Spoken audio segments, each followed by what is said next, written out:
could be us. So back to what I was saying. Could be us. This could be us. So back to what I was saying. Could be us. This could be us. So back to what I was saying. Could be us. This could be us. So back to what I was saying. Could be us. This could be us. So back to what I was saying. Could be us. This could be us. So back to what I was saying. Could be us. This could be us. So. What's going on, everybody out there? This is another lesson. Shout out to all of the students that are participating in the March 19th through 20th state championship. This is for you, whether you're from Avondale, the Roper School, or you are an Implodian. These are just the lesson series that I'm going to be making almost daily to help you guys get through the imbalances and have an idea of what to do based on the imbalances. All right, we're going to get right into it. This lesson is about winning with the backward pawn instead of against the backwards pawn. Some people feel like the backward pawn is a weak thing. It's not a weak thing. It's just difference. It's up to you to use the strengths of the backwards pawn and kind of limit the weakness of it. Now, backward pawn is weak if it's on the open file, or backwards pawn is considered a pawn that is open on an open file, and the pawn next to it has left the other pawn behind. Okay, and so the backwards pawn is similar to the isolated pawn, whereas there's no other pawn that could defend the backward pawn, but there is a pawn connected to the backward pawn, and that pawn is usually advanced. So we're going to take a look at that. And there's one opening that tends to lead into a backward pawn position a lot.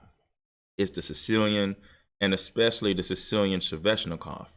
And the Sicilian Sveshnikov, which was not considered a popular opening until recently, more so like the 1980s, because of the willingness to give yourself a backward pawn, but using the positives of the backward pawn to hopefully outweigh the negative in this opening. And so when you own the backwards pawn, first of all, if you're going against the backwards pawn, you want to control the square in front of the pawn. That square in front of the pawn is a weak square. That's a perfect square to put a knight on as an outpost. That's also in our lines and squares section of the imbalances. And you want to trade the pieces off that can possibly control that square in front of the backwards pawn. It's almost like when you're going against the isolated pawn, you want to trade off those minor pieces that can control the isolated pawn, so you can focus right on attacking that backwards pawn with rooks and queens on the open file. When you own the backwards pawn, that pawn is a protector to a more advanced pawn, and that advanced pawn gives you more space. And if you use your pieces as far as keeping your pieces active, you might even have a chance to attack the castle king, because the pawn that's farther advanced, protected by the backwards pawn, should give you enough space to do so. So we're going to look at an example between Christopher Lutz with white and Vladimir Kramnik with the black pieces. And I'm going to switch the perspective here to black side so you can see just how to play with the backwards pawn based on black. All right, so we're going to get into it. E4 was played by Christopher Lutz, and Vladimir Kramnik, former world champion, played C5. All right, then we have knight f3, and then knight c6. d4, c takes d4, knight takes d4. Knight f6, which attacks the e4 pawn, and then knight to c3. And then e5 immediately weakens up the d5 and d6 squares. These squares can never be controlled by pawns anymore because we've already moved our pawns to c5 and e5. So these squares are weakened. But that doesn't mean that you're in some trouble. After that, since they are weak squares, white immediately tries to attack one of the weak squares with 2 pieces here. Have 1. And after that, we bring 2 pieces to defend the square here. And then white does what he's supposed to do, try to trade a piece that is controlling the square in front of the backwards pawn. Remember, that's the first rule. You want to control the square in front of the backwards pawn. And one way to do that is to trade off the pieces that do control that square. So after bishop g5, there is a6. And then knight a3. And then the move b5. And then here, knight to d5. By the way, b5 was played because we were threatening to fork the 2 knights. So white plays knight d5. The knight on f6 is pinned. So after bishop e7, now it's no longer pinned. But now white removes the defender of the d5 square. And look at this great knight on d5. This knight covers so many good squares, which means white is pretty much better here. But the biggest difference is the bishop pair now is on the board compared to the 2 knights. Look at the knight is on the rim. But based on this lesson we're doing, this d6 pawn is a backward pawn, but it protects a more advanced e5 pawn. And look what that e5 pawn covers. I want you guys to remember this. It covers d4 and it covers f4. And as the game goes on, as we play more moves, those squares are going to be key in this game here. Even though we have to deal with a knight that covers a lot of squares, we're going to have a lot of counterplay. So after bishop takes f6, bishop takes f6, here white plays c3 to bring the knight back into the game. Maybe going c2 to e3, so that way this knight can also cover the outpost, the weak square that's in front of the backwards pawn. Black castles, and here's knight c2. And then black plays bishop g5, willing to take the knight if it ever goes to e3. a4 is played, attacking a pawn here twice. And he goes b takes a4, rook takes a4. And then the move a5 here is played. So that frees the bishop and rook from defending the a5 pawn because the knight defends it.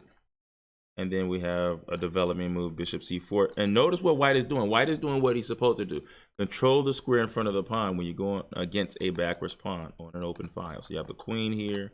The knight is occupied the weak square and the bishop here. One thing about strong players, Implodians, cast technicians, Avondale kids, Roper kids, whoever's out there listening here, and even some people who I don't know at all because this will be on YouTube. Strong players tend to follow these imbalance plans all the way to the end, really with no emotion. There's nothing but logic, right? And so we see 2 grandmasters doing exactly what our rules say, pros or cons of the backwards pawn. You're supposed to control the square in front of the pawn. White is doing just that. All right, so after bishop c4, we got a rook b8. This is an open file. No use for this rook on the a file anymore. The b2 pawn is hanging. Then after rook rook to b8, we have b3, which defends the pawn here by the bishop. And then king h8. The reason for this is we bring the king off of the diagonal of the bishop because we want to actually move our pawns up here. Since we no longer we can't move the d5 pawn up, and we definitely can't move the e5 pawn, and there's no way to move the a5 pawn. We need things called pawn breaks to open up the position for our pieces. We have the pair of the bishops. These pieces do really good on diagonals where pawns don't block their pathway. That's, again, the officer's imbalance. And then here we're just trying to get our rook into the game by playing f5 at the right moment. So after king h8, we got castle, and then he plays g6 here. And the main reason for this is now when we play f5, if take, we can take back with the g pawn, and we'll have these really nice pawns here.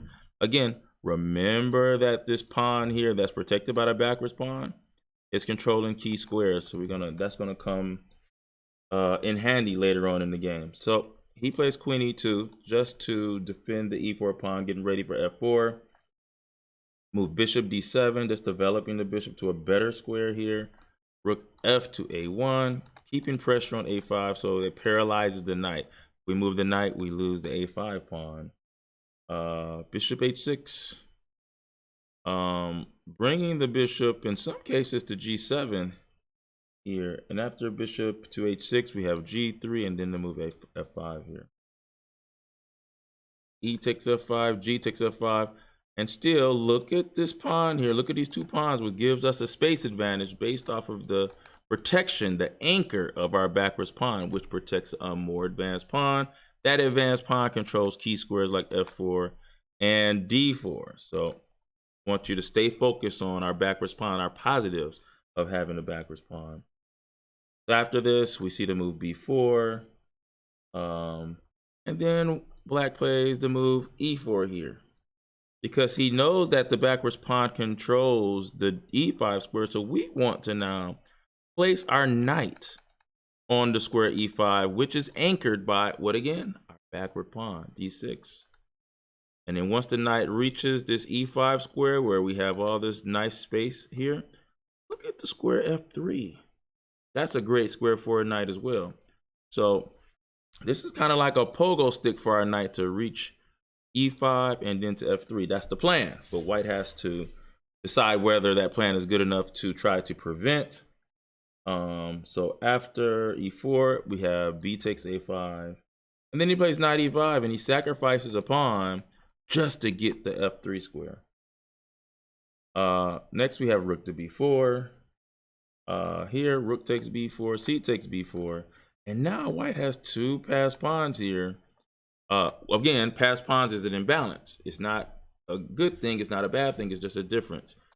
Passed pawns can be dangerous, but they can also be prevented and stopped in its tracks as long as you have the square in front of it controlled. We might not need to do that because we are, as black, as the owner of the backwards pawn, we are much better in the center and on the king side here. So after rook takes, c takes b4, the move f4 is played here.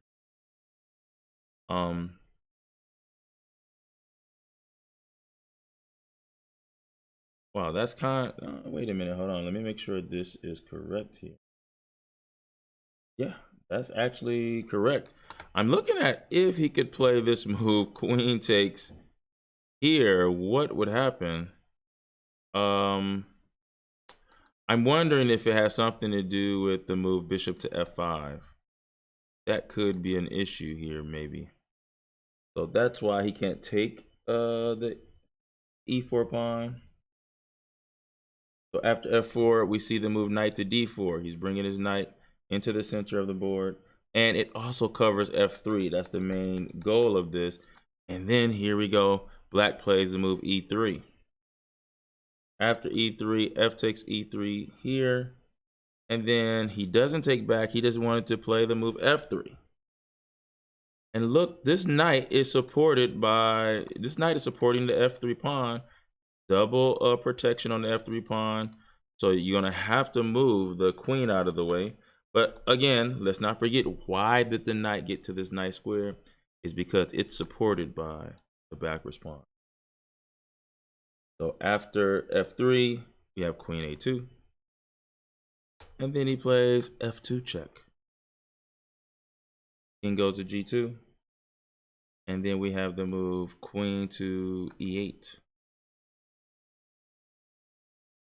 And after queen e8, our plan is basically just to come here to h5 where we're threatening queen h3 check. In some cases, we have knight f3, but queen h3 would be devastating because the king would have to step away to h1, and then we could play f1 and get a queen here and win the game, actually. So for instance, if he plays something silly like this, we will go here and then another silly move. Check, he has to step here. We would check, he takes, and then we could take with the rook, and that's game over. So he has to watch out for that. But right now, it is white's move.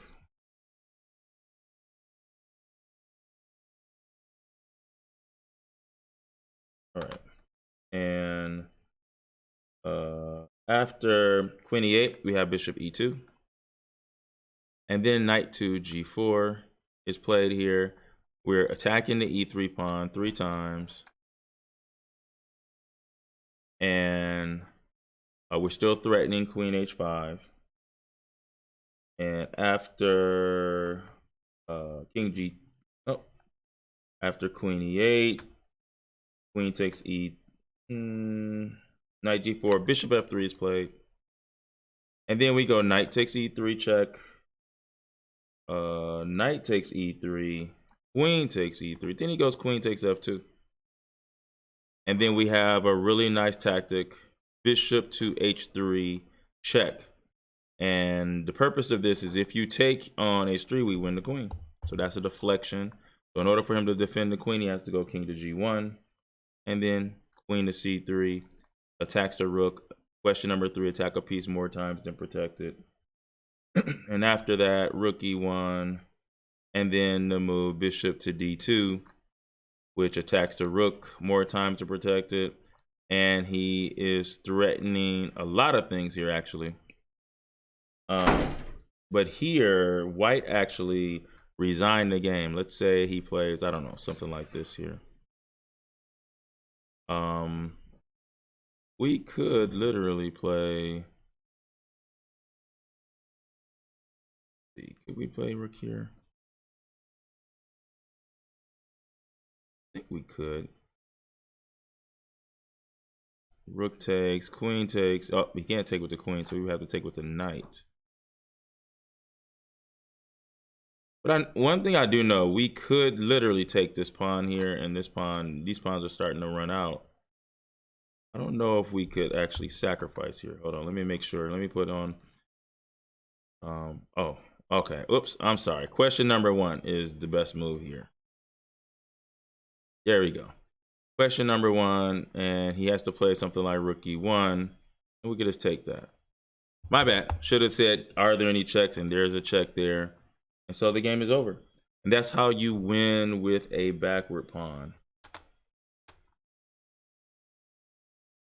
So we'll leave it there. But just want to let you guys know that just because you have something that sounds negative, just because it sounds like a bad thing, it's not actually a bad thing. It's just a different thing. And this is an example with 2 grandmasters playing, with Christopher Lutz and Vladimir Kramnik, former world champion, winning with a backwards pawn. All right, for all the Implodians, I am Coach Brian. Peace.